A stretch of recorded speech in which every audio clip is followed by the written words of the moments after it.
Vaccines are substances that produce immunity from a disease. It may contain an antigen or a combination of antigens. An antigen is a biological agent that induces immune response in the human body. Immunization is a process by which a person is protected from or made resistant to an infectious disease, typically by administering a vaccine at different periods. Immunization is like activating the body's army or defense mechanism against harmful organisms.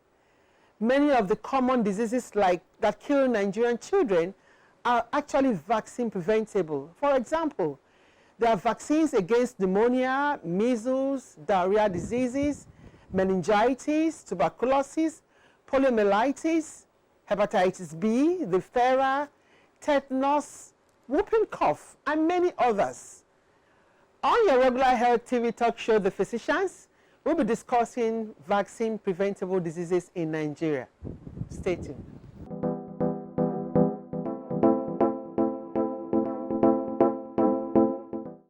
It's another day with The Physicians, where your health is our business. Today we'll be discussing vaccine preventable diseases in Nigeria. My name is Dr. Martina Agbeme, your regular anchor on this program. I'm not alone. I have with me my very elegant, ever smiling, beautiful, no other one than I'm Dr. Memuna Yusuf Kadri, and of course on your favorite health TV talk show, where your health is always our business. So we're talking about vaccine preventable diseases. Why are we coming back on this same topic? I think it's because of what is actually going on. Yeah, the now. diphtheria issue. Yes. Yeah. You've heard about it's as if it's not.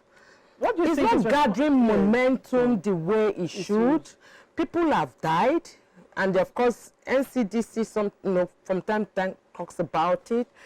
I think it's because it's not like a pandemic, we are still within the pandemic anyway, and it's our thing. It's not like it's a global thing, and it's a vaccine preventable. But we have the vaccines. So what's the cause? Is somebody not doing something, or is there something going on that we're not aware of? Is there a pushback? Is there a resistance or something? We are still talking about vaccine resistance. Yes. Yeah, and we don't want to even go into that COVID, COVAX, and all the other thing that comes in. But this is a vaccine preventable disease. Yes. It's not like it's something that is just now, this 2023. That is why it's more of a concern. Vaccine preventable disease, it shouldn't kill. It's because it's vaccine preventable. But again, let's not forget, Dr. Alero, but when she was here, he said it can be vaccinated, but you may not be immunized. Do you think that is what is happening now? Is there any study or something the thing is that we may not, well, that's why she's an expert, and that's why we are here, to be schooled, to be tutored, because public health physician, that is their core. In as much as we get to hear the pocket of information here and there, they know a lot behind the scene. They see the dashboard, they see what is happening. Okay, where is this problem coming from? Where are these gaps?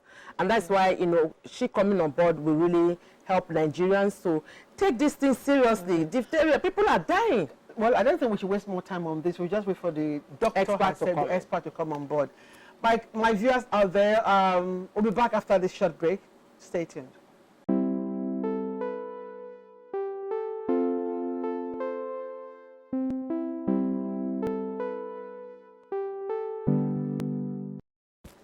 Welcome back. If you have just joined us, you're on to your regular health TV talk show, The Physicians, where your health is our business.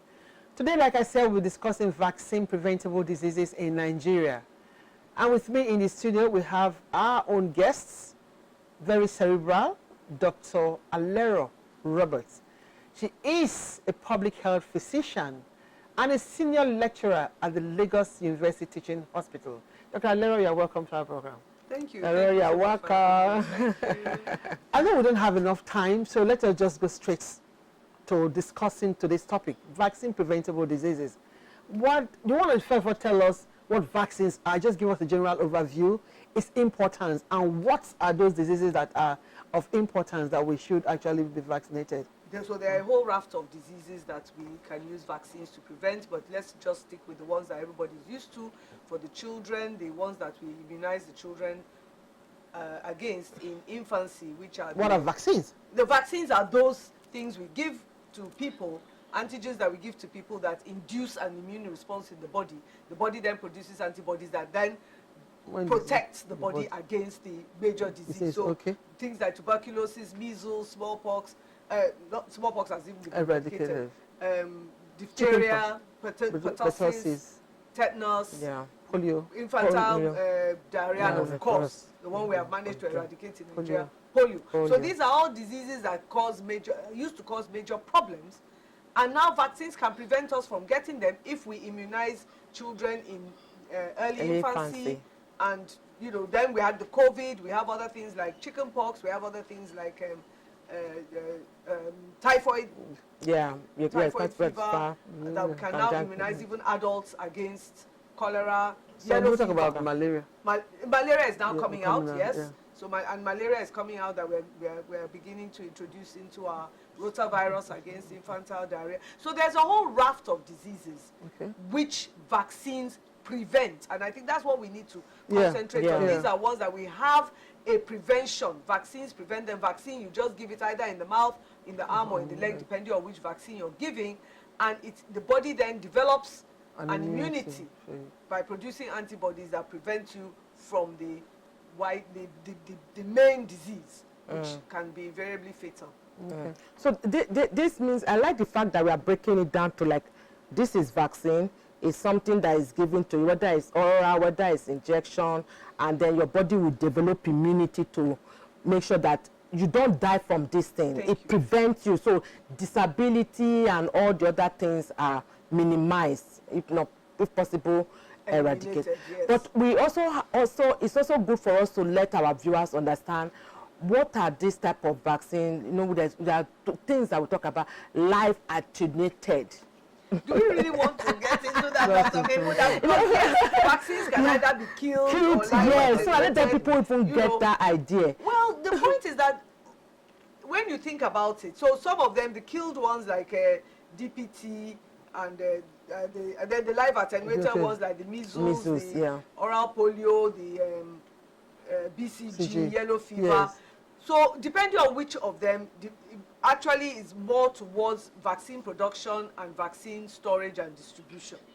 So the live attenuated ones, the measles, oral polio, I can't remember what the S was. Do you remember? Then BCG and yellow fever are all the ones that are more likely to be destroyed by poor storage. Okay, true. Okay, so if you have a break in the cold chain.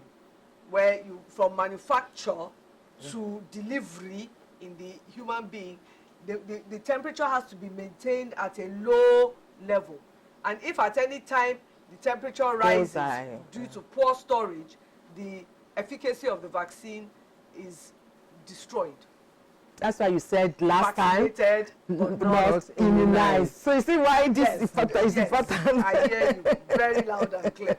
And when we're thinking of something like as important as BCG, tuberculosis, at birth, you don't want a situation where the mother honestly thinks that she has protected her child by giving BCG, and so is happy to expose the child to all the kisses and cuddles of aunties and uncles and friends and relatives, and the child is vaccinated but not immunized. And because some point along the chain, when between the vaccine being produced in that country, wherever it was produced, being transported to Nigeria, being held by NACO, being transported to the vaccine. The cold chain. That cold chain is everywhere. It's everywhere. It's everywhere. Because anything can happen at any point. Power. Yes. Power outages are the single biggest problem we have with the cold chain. Okay, so let's go ahead. Let's talk about the diseases. So we're talking about the diseases. So from birth, we have the BCG, we have the HPV, the HBV, which is hepatitis B virus. We have the pneumococcal, we have PCV now, the pneumococcal conjugate vaccine and all these are diseases that had been causing very high rates of child mortality. What we used to call in those days the acute respiratory illnesses of children. Because as far as the mother is concerned, her child develops a fever, stops eating, coughs, colds, you know, can't breathe, and all those horrible respiratory illnesses that were being caused, infantile diarrhea. We now have rotavirus vaccine, part of the program. That, you know, the child just develops an infantile diarrhea and within 9 to 12 hours could be dead from dehydration. Yeah. And of course, polio, which may not even kill, but causes lifelong disability. Crippling disability. Now we have the uptake, the diphtheria outbreak. And diphtheria, I was just reading about it, I'm like, diphtheria, where did diphtheria come from? I had to go and read it all up again. Oh, even adults are getting diphtheria, because if the child develops it, you know, the carers are the adults in the household, and they are at high risk. And because we have kind of forgotten the importance of vaccination. So the beauty about vaccination is what we call the herd immunity. Do you remember that word? COVID? You remember that herd immunity thing? So when we have good routine immunization programs, we're not just protecting the children, we're protecting the herd, the entire community, the society. But what we are seeing now, that diphtheria is showing, because I had the opportunity of asking one of the gentlemen from WHO the question, and I asked him the simple question: what went wrong in the community that we are seeing an outbreak of diphtheria today? Because we have not eliminated or eradicated diphtheria the same way we have with smallpox or polio. So diphtheria is around. It is. What went wrong in the community? And he said routine immunization or a break in transmission of routine immunization. So which is on a break? I don't think I've been have. Well, the point is, are we being efficient in our routine immunization? I think it's both ways. It's a double-edged sword. Whether we're efficient or we're able to maintain the cold chain, the break. All of it is involved. Because if you consider what is happening in our... Do the mothers know the children need to come? When the mothers know that the children need to come, is there where that they can bring the children? Even the healthcare providers. Even the healthcare providers. Because many of these vaccines need trained providers. So what happened to community health extension workers? Those they used to carry the box, move house to house. Very much. What happened? I don't think broken promises. Do you remember that? That's session we had on broken promises. Okay. Because if you have community health extension workers, it means that you have a system that employs them and remunerates them for the work that they are doing. But at the end of the day, you must account for what you have done. Exactly. And if in a day you have left with 20 vaccines, you come back and account for the 20 vaccines. For it, But you have to have a system that checks in 3 places, like I say, because it is very easy for a community health extension worker to take a sheet of paper, go and sit under a tree, and write it. You got it. Alero, this is becoming very scary. Just hold it there. When we come back, we'll make it lighter for us to be able to accept it. I want to keep a date with the physicians out there. Let's hear from all of you what you have to say about vaccine preventable diseases. Have you been immunized? Did you immunize your child? Is there that scar that is there? Just check if you have the scar. If you don't have a scar, you think you have been immunized. It's possible you were immunized but not, you were vaccinated but not immunized. We'll be back after this short break. Stay tuned.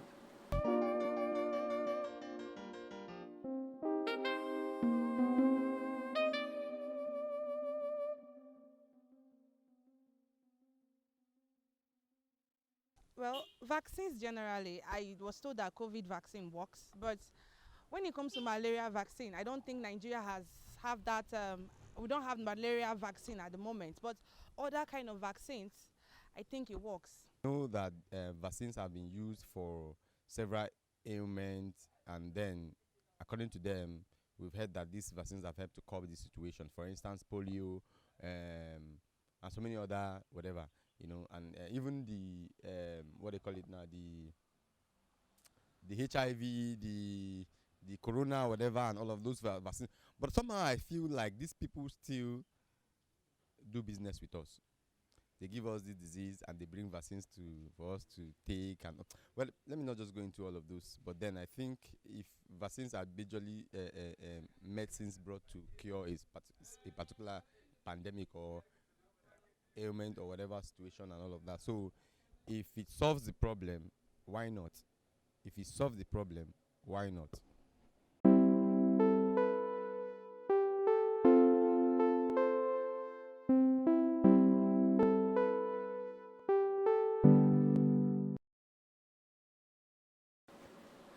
Welcome back. If you have just joined us, you're on to your regular Health TV talk show, The Physicians, where your health is our business.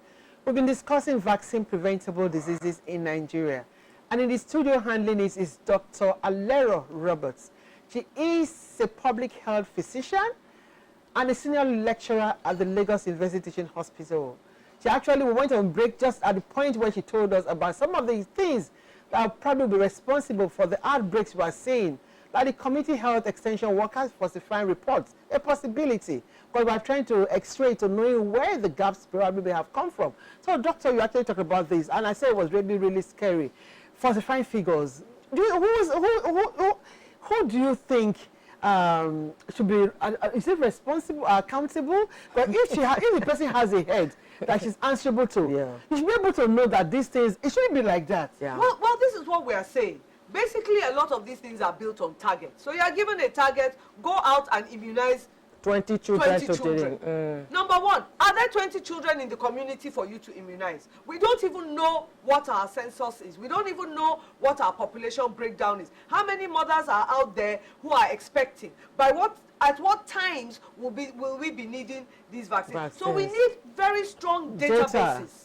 I don't think we have that. Well, we are not being very careful with our databases. Thank God it's not as if we can't. We can't. Census is coming. Census is coming. Census is the big one. It's a big one. When we come down to a primary health care clinic that's supposed to be catering to, say, 5,000 to 10,000 people, do they know who is in their catchment area? Do they know the population statistics, the population characteristics, the demographics and everything? The need. Because I keep saying that if you have 10 pregnant women who are going to deliver at the end of March, you know that by the middle of April, you need to be giving Penta 1.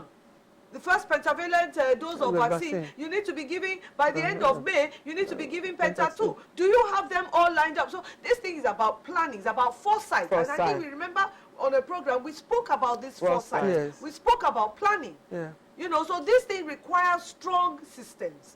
And it comes back again to what we are saying. So a woman, a health extension worker is given an impossible target. She's going to meet that target by whichever way possible. Because if she doesn't meet that target, she doesn't get her remuneration. Do we even have enough health extension workers? No, we don't.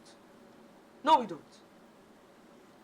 Because and they're very important. Yes, and retrained, sustained and resustained. We need, you know, we have to strengthen that system. Back to strengthening. We are back to health system. You see, it's just a revolving. It's a revolving thing, because if you get it right at a particular place, it goes round and it just comes fine. Because if you miss it, many of these people are employed by governments. Yes. So they are on a government civil service structure, payroll, whatever. Yes. Okay, separate from what the health sector may require. True. True. So they are not directly answerable to the healthcare sector. Yes. Do you understand? So there are many factors that come into this that make up what we call the routine immunization system. So, I mean, I'm reluctant to sit down and say, and point blame and say, it is so-and-so's fault or so-and-so's fault. It's a collective, it's a collective thing. It is a collective thing. So what can go wrong in vaccine preventable diseases that can make it not work? Apart from the coaching? Yeah, apart from the coaching. What can make it not work? Lack of will. Staff. Lack of will. Because the people who need the vaccines, first of all, are the most powerless in society. Yeah. Newborns to age. Because they're not part of the decision making. They're not part of the decision making. Helpless. They can't monitor, they can't evaluate, they can't cry out. Does culture still play a role here? Culture has to play a role here. Now we know, you know the role culture played when we were battling that issue of people not getting polio immunization, 2006, 2007, that brought the entire DG of WHO. Yeah. She had to come to Nigeria and sit with the president. I remember that so well. And we found out that there was a cultural element to it. You know, that needed to be broken. And we were able to overcome it again by culture.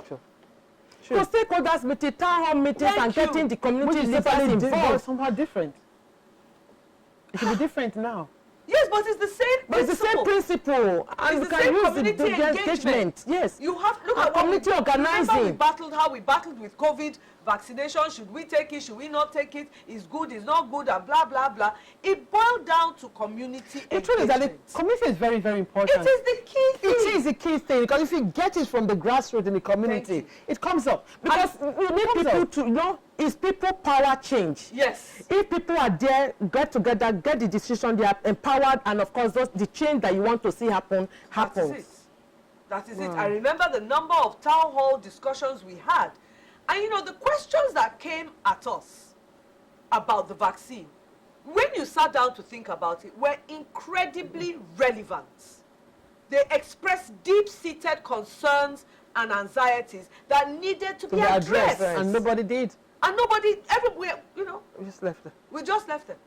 Scientists, we became the most arrogant people on earth, forgetting that for you to have become a scientist, the amount of knowledge that you take for granted, majority of the population does not even have. Yeah, because at the end you are delivering something that people are not even aware of. And we never accept. We never accept so because many they don't physicians understand. did not understand. Physicians did not understand it. Then the common man. Then it's the common man who's supposed to understand it and accept willy-nilly. No, it's not going to happen. It's not going to happen. And we know what disasters we have faced because of this. You remember that CSM, that cerebrospinal meningitis, and the whole issue of that drug trial? Yeah. So what's the way forward, Dr. Alero? This sort of program, continual dialogue, continual awareness, continual education, continual community engagement, listening to the people. Don't dismiss any of their concerns. Every concern is valid. I often tell my students in the class, the only stupid question is the one that we did not ask.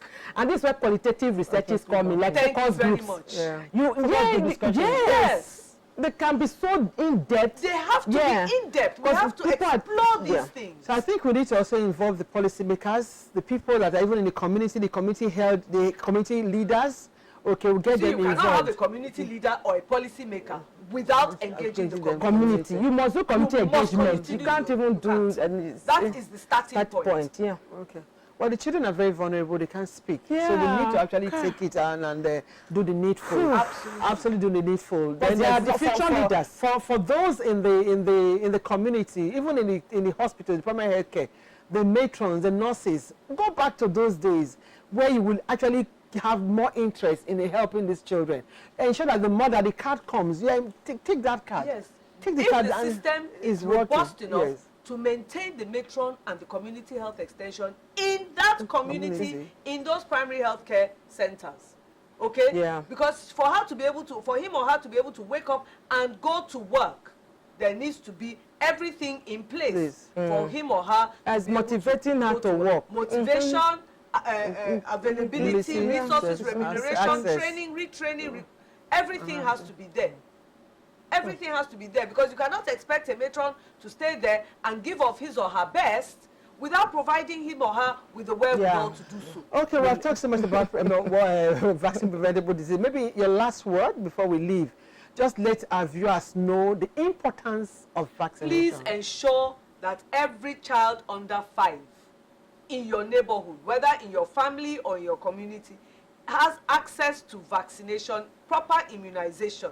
Make sure they have a vaccination card. Make sure the mothers and the caregivers understand the importance of giving these children routine immunization. Please do not let it be stories that touch the heart. Oh, if only I had known. Please make sure every child in your neighborhood is properly immunized. Thank you very much, Dr. Alero, for at least coming again to enlightening us about vaccine preventable diseases. And to our viewers out there, I just want to say thank you for keeping a date with us again on your regular Health TV talk show, The Physicians. Before I go, let me remind you that the fact is we have challenges, things that make these vaccines not work.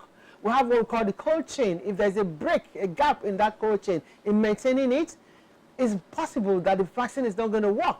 So what I'm going to just advise is that even at that, still avail yourself if taking the vaccine. But then just check. If the fact that you have been vaccinated does not mean you have been immunized. If you have been vaccinated, it is expected that you at least have that particular scar available. On that note, I want to say thank you again for keeping a day with us. My name is Dr. Martina Agbere. Thank you very much, Dr. Alero. But so all our viewers today, we're talking about vaccine preventable diseases. Please ensure all the tips that our experts have said in the house, follow them through and making sure your under 5-year-old child or children within your community are properly vaccinated. My name remains Dr. Memuna Yusuf Kadri, and please don't forget to follow us on all our various social media platforms, Twitter, Instagram, Facebook. Our website is there. If you want to be a part of the program, you are just a click away. And of course, if you've missed any of our program, our YouTube channel is up and running, The Physicians NG. Please go binge on that and be enlightened and have fun while doing that. Till next time, remain blessed.